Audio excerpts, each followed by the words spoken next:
want to love you. You need some loving, and I'll take it there. Little young thing, and now. Hey, what's up, everyone? And you are watching Respectfully with Miss Pretty Young Thing. I'm your girl PYT, and let's get into it, y'all. So I wanted to make a quick video so that we can discuss ReesaTeesa. Y'all, for those that do not know who ReesaTeesa is, she has recently gone viral on TikTok. I want to say a little less than 2 weeks ago. She posted a series, a over 50-part series. I think she's on part 53 as of recently, and it's entitled "Who the F Did I Marry?" Okay, and she kind of sort of does a breakdown of everything that she went through with her ex-husband now. And I wanted to summarize it real quick, give my take, and then in my next video I will be including the recent update as far as part 53 goes. So as far as part 53 goes, so please, if y'all could do me a favor, like this video, comment on this video, let me know what you thought of the series. If you watched it, if you did not watch it and just listen to the summary version, let me know as well. And go ahead and subscribe, turn your post notifications on so that you can see everything that we got going on here respectfully. So now I'll be summarizing all the 50 parts of the ReesaTeesa Who the F Did I Marry video in one singular part. Let's go ahead and get it done. So ReesaTeesa and her ex-husband, who she calls Legion in the series, met in March 2020, right before COVID, on 2 different dating apps. Red flag number 1, okay? One used his real name, one used his nickname. They hung out a ton, and then when COVID happened, they decided to quarantine in her house. A little fast, okay? But not long after, she gets pregnant, and they decide that they want to get married. During this time, they are trying to buy a house, but he can't show proof of funds. Unfortunately, she miscarried the child, and he doesn't even go with her to the surgery for the expulsion, and says that he has an appointment work meeting at that time. He works as a VP for a condiment company and leaves at 6 a.m. every single morning and comes around 3 to 4 p.m. every day. Eventually, they continue to house search, and she wants a little bit of more control, so she wants to see his Chase accounts. She wants to see all of his accounts where he has money in it, and he also says that he has money from arena football in a U.S. bank account as well as an offshore bank account. All right, next on the list, they have to make sure that they have to get a car, which she wants a dark blue BMW with cognac interior. He wants to get it for her, but he doesn't get her the BMW. They go through a whole bunch of different processes of driving and testing vehicles all throughout the city of Atlanta, and all the while that he claims that he has a company car, which is a BMW that he keeps at a random building somewhere in America. Then some of the sketchy stuff starts to happen. They get married January 2021. 2 weeks later, he flips his vibe. He accuses her of cheating, making some story up that her ex showed up to the house, but she checks out that isn't even a situation because she checks the ring camera. He brings up random things like an itinerary for a trip to London, which he never takes her to. House search continues. He takes her to another house with a new realtor. They end up pausing that circumstance because he can't show proof of funds. The realtor, Amber, says that if you can't work with him, then I don't mind working with you. A ton of small things happen after that. They go to marriage counseling with a pastor. She catches him doing Facebook messages with other women, catches him talking to, a bunch of different people that he being unlawfulness at his wedding. He moves into the guest room. So she decides to pursue a new job opportunity, which she needs his social security on the job application. He ends up giving it to her begrudgingly, and it's different than the one that's on her marriage license. So she looks it up. It has no record, and the other one, it says that he has no history of living in California whatsoever, which he originally said that he went to college out there. He ends up getting a knee injury, which debilitates him from working, leaves him semi-bedridden. He brushes it off, says that it's an old football injury, mind you. He played arena football. And one day he called her and says that his California stepdaughter ends up passing. He needs $2K towards the funeral arrangements. Of course, she says, go ahead and do it. He sends it. The California marriage actually happened in Georgia, as far as his ex-wife that is in California, and she found out that she was the one that divorced him in the first place. Okay, she ends up finding the ex's phone number, calls her, and basically the ex says, "If you're calling me in regards to him, I know it's bad. Don't believe him. Everything he says is a lie." They end up having a good conversation. She keeps most of the conversation to herself. She ends up finding his true mom's obituary, where she learns a couple different things. That one, he has a whole other ex-wife, so 2 ex-wives, and the 2 sisters that he claimed to have had don't exist. He claimed to have 2 sisters and 4 brothers. So he is working from home, bedridden, and is drinking Powerade every day. So one day she goes through his work phone. She finds text and confirmation that he's been seeing a sex worker. It doesn't even surprise her. So one thing leads to another, where June 2021, on his birthday, she confronts him in bed where he had been peeing in the empty Powerade bottles, nasty, on the side of her guest bedroom. So they're on the phone with family members so that they can witness her kicking him out, putting all his stuff in the car. So he leaves with just a duffel bag with his stuff. Eventually, they're texting about the divorce. She goes to file, and his cousin calls her and is like, "Who are you? What's going on? What's happening with this divorce? He just showed up at our doorstep, and we haven't talked to him in years." She confirms all the stuff completely made up, and he's lying, that he's been saying, and that he's been lying since he's been little. I'll get you in touch with his brother so that you can get more information and work this out. So she requests to meet Legion at a UPS so that she can get the signature for the divorce papers, and he shows up in the same clothes that he left in weeks before.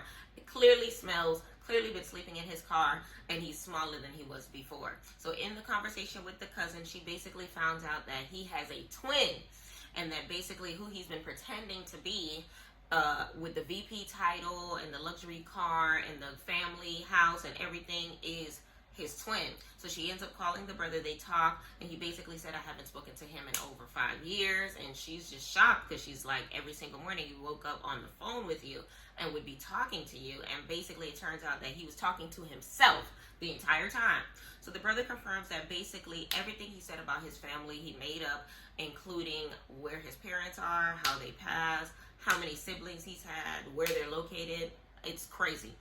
So then he also tells her that she has a criminal record. Then she starts a reverse Google image on all the things that she ended up finding on his work phone, which were Chase bank account statements, as well as BMW, all of that stuff. And she basically finds out that all of the stuff are findable on Google. His aunt ends up calling her to find out what's going on. He's trying to ask me for financial help, and she's like, "Oh yeah, we ended up getting a divorce." And she's like, "Well, what happened to the baby? We don't have a baby. We never had the baby." And the aunt is like, "No, what's going on? He's been coming to Augusta for months telling me he's going to bring a little boy to the house, that y'all are getting a divorce. He's taking the little boy with her." And she's like, "That's not true. I had a miscarriage." So then she gets the criminal record, find out he's been arrested for things like trespassing, suspended license, but the thing that took her away was the impersonation of an officer. So now August 2021, he's basically disappeared. She can't find anything about him, and basically she's reaching out to every single person on Facebook that he's ever mentioned in their relationship, trying to figure out his whereabouts, where he might be, is he safe. They all don't want anything to do with this man. So she finds out that he ends up going to the hospital for 2 weeks just to have a bed. After that, he gets out, calls her about 11 times a day, every hour of the day. She ends up telling the police that he's harassing me, he's stalking me. Police finds out that there's a warrant out for his arrest so that they can arrest him when he arrives. When he shows up, call us, we'll come and arrest him. So that's end up what they do. She's watching from a car across the street. They arrest him. He gets out of the car in the same clothes. Still been living in his car. Still getting smaller. He used to be a 3X. Now he's looking like a medium. Mind you, he's 6'4". He gets arrested. He wants to talk to her. They exchange a few words. Officer with the body cam is basically watching. She said, "I never want to see you again." She ends up getting a letter in the mail that the divorce is finalized. She's crying for relief. Listen, I would be too. And she also donates all of his stuff to the domestic violence shelter and calls his car in front of her house to get repossessed. She's moving It's over, it's done, he's in jail, whatever. She had her move to her new house scheduled for August 31st. His release was scheduled, court session, for August 29th, 2 days before. They found out that his warrant was expired, so he was going to get released by the 30th, the day before. So she goes to stay with her aunt on the 30th, so there's no contention.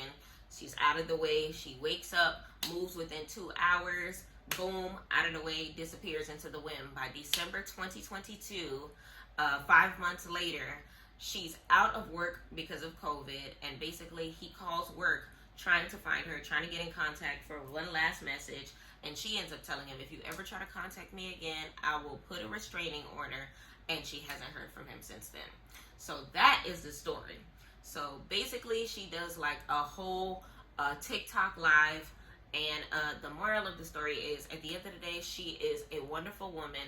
She had just went on social media to tell her story after someone asked, what's the craziest thing that you ever had happen to you from an ex?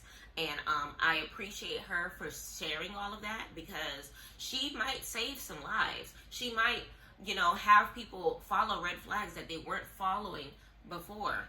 At the end of the day, do with it what you will with everything that she had put on the front lines. But I definitely appreciate ReesaTeesa for putting herself out there and being as vulnerable as she can. You could tell by her personality, she's not the type to go to anyone, which she said a lot, that she didn't go to family, she didn't go to friends, because she didn't like including people in, like, what happens in my home stays in my home type of tactic. What I will say as far as that goes, sometimes you just need one person that you can confide in. And for the fact that she ended up having to keep audio diaries, for her to have to tell her friend, hey, if something bad happens to me, you have this, without giving any context, really sucks. She did mention that she is a woman of faith, so I do believe that God covered her. She was anointed with the heavenly oils, okay? So for her to have gone through all of that traumatic experience was kind of crazy. Not even kind of crazy, really crazy. There was a lot of things that she went through that a lot of people will be like, oh, I wouldn't have been in that circumstance. You don't know that, because one thing about love, it will have you on a chokehold. It will have you doing the craziest things. It will have you stepping outside of yourself, and things that you don't see yourself doing, and when you're not in love, are things that you might end up doing for someone else when you're in love.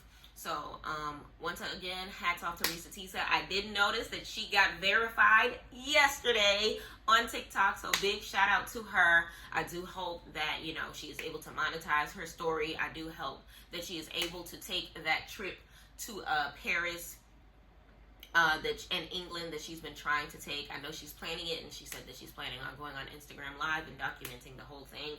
All in all, love is crazy. And whether or not you meet somebody on social media or meet somebody in person, there's still a chance that they might be crazy. So in that, I just feel like I appreciate her as a human being. Anybody that can walk in faith like that, to be able to tell the world, this is what I went through, and I hope that someone else is able to take this and do their best with it. If I was able to survive, so can y'all. That's very gracious of you. A lot of people were saying that she's clout chasing for doing so. Would you rather her have died? Would you rather her shut the F up? Like, I feel like the victim blaming is crazy. You can't sit here and tell somebody to zip their lips when they are going through something traumatic. Like, not everybody wants to go to therapy directly. Sometimes social media can be a form of therapy. So I feel like, there's nothing wrong with, letting it all out, canceling the way of the audio diary and going directly for the jugular. She chose TikTok. She went viral. Now we know her story. Now we can embrace her. Embrace her. Embrace her. All of the negative bashing that's happening is exactly why people don't go to you for advice. Hush your lips. ReesaTeesa, you are my hero. I appreciate you. So, in the meantime, y'all, let me know what y'all think about me attempting to summarize this the best that I possibly could. It was a 50-part series. I ended up cramming it in 1.5 days of no sleep, because baby, I could not put my iPad down. And please, if you fall victim to any of the things that ReesaTeesa have, please reach out to someone. Don't keep it to yourself. You are not alone. Clearly, there are people like you out there. Do not feel like you're an outcast, and do not treat yourself as one. Hugs and kisses to all of you, and until next time, watch my next video.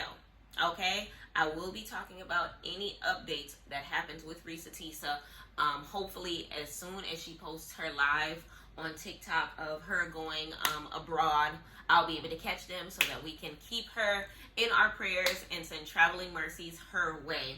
Like I said before, feel free to like this, feel free to comment, feel free to subscribe, and keep checking out PYT respectfully.